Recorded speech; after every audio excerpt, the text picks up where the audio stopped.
Essayons de travailler aujourd'hui sur la gestion durable de la fertilité du sol à travers un l'exemple des engrais, comment bien utiliser les engrais. L'agriculteur veut toujours assurer une productivité optimale, surtout lorsqu'il fait des cultures intensives. Donc pour cela, il faut qu'il fertilise les sols. Alors la gestion n'est pas toujours évidente, mais ils emploient des engrais minéraux et des lisiers qui sont souvent à l'origine de pollution. Alors on va se poser le problème, comment est-ce que ces engrais peuvent-ils créer des pollutions? Et quelles sont les conséquences de ces pollutions? Et est-ce que l'agriculteur va pouvoir limiter cette pollution? C'est le problème que l'on va poser aujourd'hui à travers la gestion durable de cette fertilité du sol. Alors, très souvent on parle de nitrates. Les nitrates, c'est quoi? Eh bien, nitrate, par exemple, on peut trouver sous forme de NO3-, NO2, donc nitrate, nitrite. Dans les engrais, il y a, et les lisiers également, les lisiers, c'est plutôt la partie liquide du fumier. Par exemple, lorsque les animaux font leurs besoins, il y a la partie solide, qui constitue plutôt qui pourrait constituer le fumier avec de la paille mélangée, etc. Et lorsqu'il y a de l'urine mélangée à cette espèce de fumier, eh bien ça donne ce que l'on appelle le lisier. Donc le lisier, c'est plutôt une partie liquide des déjections des animaux. Bon, ça peut être mélangé à de la paille également, ça peut être mélangé à des déjections évidemment. Donc l'agriculteur va utiliser des engrais et du lisier pour apporter au sol donc des minéraux tels que l'azote, le phosphore, le potassium, alors qui vont se présenter sous forme de K+ pour le potassium, PO4 3- par exemple pour le phosphore, et puis pour l'azote on aurait par exemple les nitrites et les nitrates, donc nitrite NO2- et nitrate NO3.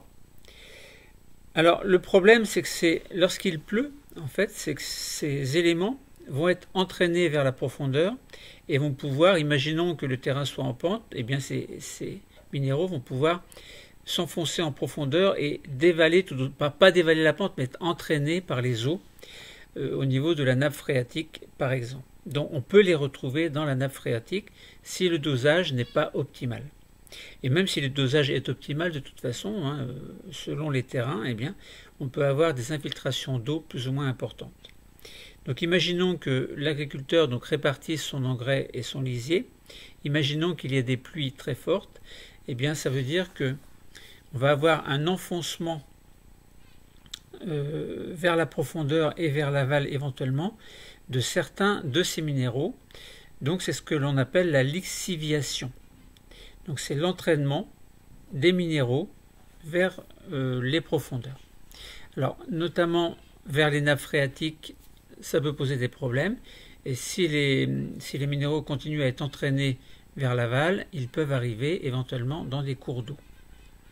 Bon, les nitrates, eux, vont constituer ce que l'on appelle, entre guillemets, une nourriture idéale pour les algues, qui vont alors proliférer de manière excessive. C'est ce que l'on appelle l'eutrophisation. Ça veut dire que lorsqu'il y a trop de ces minéraux, eh bien les algues vont s'en servir pour croître et puis vont s'accumuler. Par exemple, on pense aux laitues de mer en bord de mer qui éventuellement vont pouvoir, suite à la décomposition des algues elles-mêmes, donc dégager des gaz qui peuvent être plus ou moins toxiques. Bon. Donc voilà, c'est le problème des engrais, c'est bien de mettre des engrais. Bon, lorsqu'ils sont mis de manière optimale, lorsque la gestion se fait correctement, eh bien ça veut dire que l'agriculteur va obtenir des cultures qui seront belles, qui pousseront bien, mais il ne faut pas en mettre de trop, il faut mettre ce qu'il faut. Donc on considère qu'au-delà de 50 mg par litre de nitrate et on descend à 25 mg par litre de nitrate pour les nourrissons, eh bien une eau n'est plus potable. Donc ça veut dire si des nitrates par exemple se retrouvent dans les nappes phréatiques puis dans l'eau des consommateurs, eh bien ça veut dire que ça pose un problème. Pourquoi est-ce que ça pose un problème? Pourquoi est-ce qu'il ne faut pas de nitrate dans les eaux. Pourquoi est-ce qu'il n'en faut pas trop? Eh bien, dans nos bactéries intestinales, elles vont transformer ces nitrates en nitrites. Que va faire le nitrite? Eh bien, le nitrite va passer dans le sang et il va être capable d'empêcher l'hémoglobine de fixer les molécules de dioxygène. Alors évidemment, l'hémoglobine ne fixant pas l'oxygène, eh bien, lorsque le sang circule, il ne pourra pas amener d'oxygène aux cellules et donc ça posera des problèmes d'oxygénation, donc de respiration cellulaire. Attention, cellulaire, production d'énergie, ne pas confondre avec les respirations pulmonaires. Autre remarque, c'est que les nitrites vont réagir avec certaines molécules organiques pour produire des dérivés qui ont des effets cancérigènes, ce qui a été démontré scientifiquement. Voilà, donc on peut regarder sur un site qui s'appelle Geoid, G-E-O-I-D-D.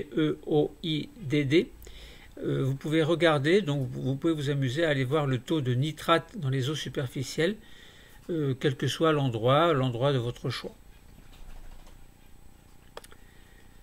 Donc c'est un site qui est relativement intéressant. Maintenant, essayons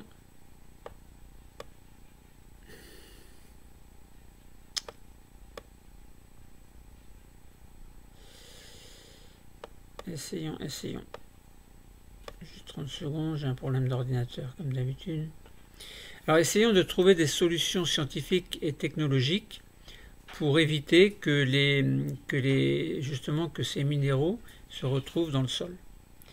Eh bien, on peut faire diminuer ces pertes d'ions minéraux par lixiviation.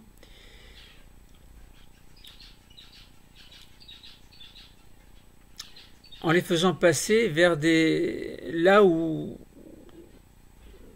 selon des techniques et des endroits qui vont empêcher justement ces minéraux d'aller vers la profondeur.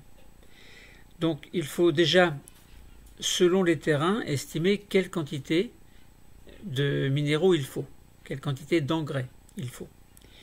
Donc on peut faire une estimation. Bon, il y a des techniques spéciales. Ensuite, l'agriculteur fait son épandage. Donc certains agriculteurs vont réaliser des travaux à l'aide d'une cartographie de parcelles et donc une imagerie satellitaire va montrer en fait les endroits qui ont plus ou moins besoin de ces minéraux. Donc de ce fait-là, l'agriculteur va pouvoir adapter les doses selon les parcelles qui en ont plus ou moins besoin. Donc les machines agricoles sont dotées aujourd'hui de GPS et les choses sont facilitées.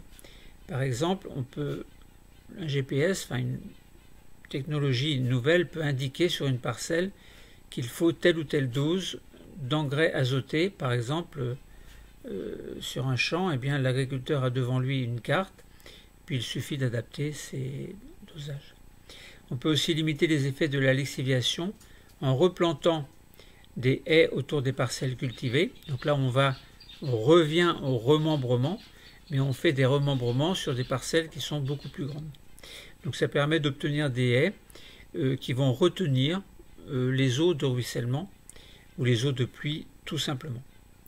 On peut créer également des bandes enherbées autour de... Donc si par exemple il y a un cours d'eau, entre le champ et le cours d'eau, on met des bandes d'herbe, on appelle ça des bandes enherbées, donc à proximité de ces cours d'eau justement, de manière à ce que lorsque ces minéraux se trouvent emportés vers la profondeur au niveau du champ, eh bien ils soient retenus par ces herbes, par ces bandes enherbées.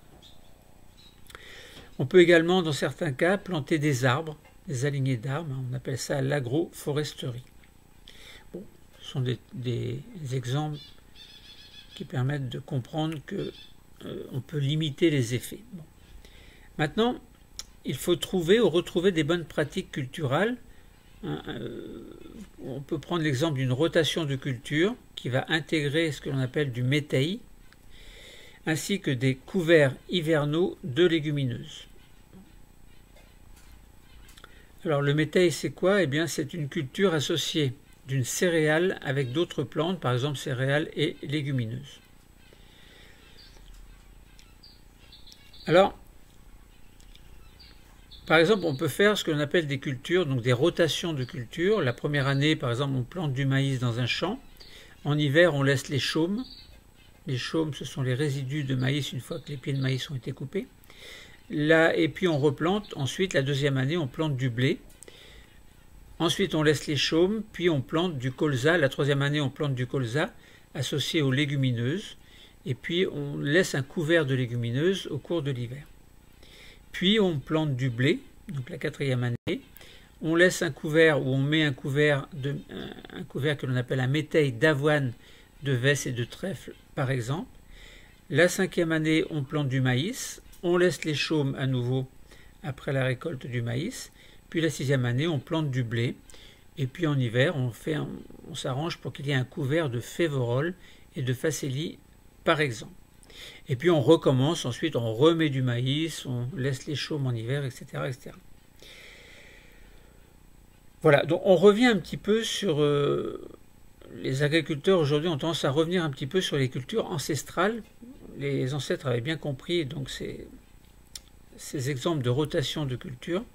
Donc des agriculteurs ont renoncé à l'utilisation des engrais minéraux qu'ils remplacent par des cultures de légumineuses, par exemple des pois, de la luzerne, du trèfle.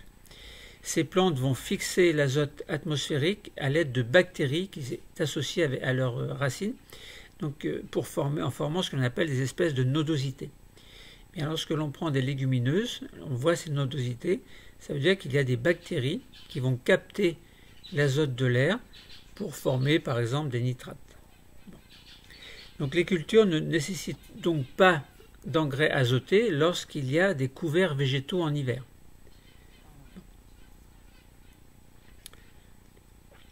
Alors ce couvert végétal va limiter la lixiviation et va enrichir le sol en azote, surtout si la plante est ensuite broyée sur place en hiver, enfin à la fin de l'hiver par exemple. Sa biomasse aérienne riche en azote étant lentement décomposée dans le sol évidemment. Alors la rotation des cultures et les cultures associées.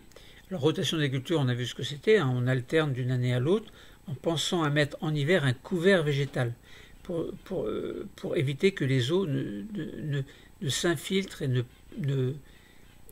et n'entraînent la terre en fait, bon, pour éviter la formation de ravines par exemple. Alors évidemment, si les champs sont immenses, est-ce qu'on peut mettre un couvert végétal aussi facilement? On peut se poser la question.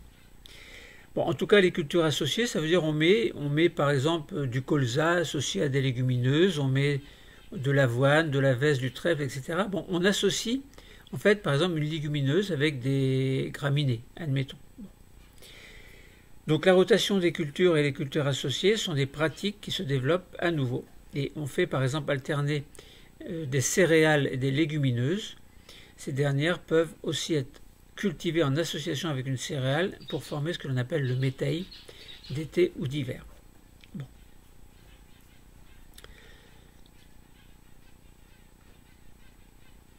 Alors, donc on a posé le problème. On a posé le problème des minéraux donc qui pouvaient être en excédent et s'infiltrer dans le sol. On a parlé de lixiviation. Donc l'agriculteur doit gérer de manière efficace et durable la fertilité de son sol. Alors c'est pas simple évidemment. Les agrosystèmes, on sait qu'ils ont une incidence sur la qualité des sols et sur l'état général de l'environnement.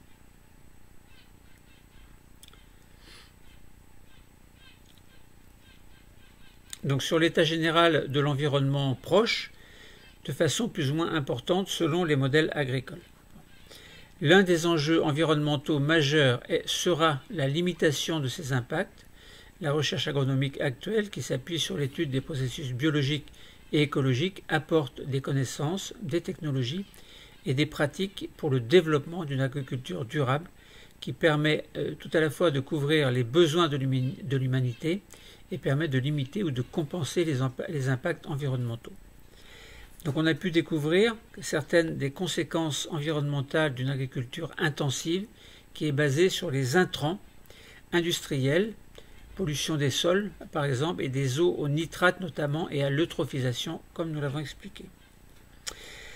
Alors le problème de la lixiviation, qui est à l'origine d'une pollution des eaux par les ions nitrate et nitrite issus des engrais minéraux, donc pollution essentiellement due à l'absence de couvert végétal à certaines périodes et parfois à l'utilisation irraisonnée de doses d'engrais trop importantes et ou éventuellement à des conditions météorologiques défavorables, par exemple longue période de précipitation, comme c'est de plus en plus le cas actuellement.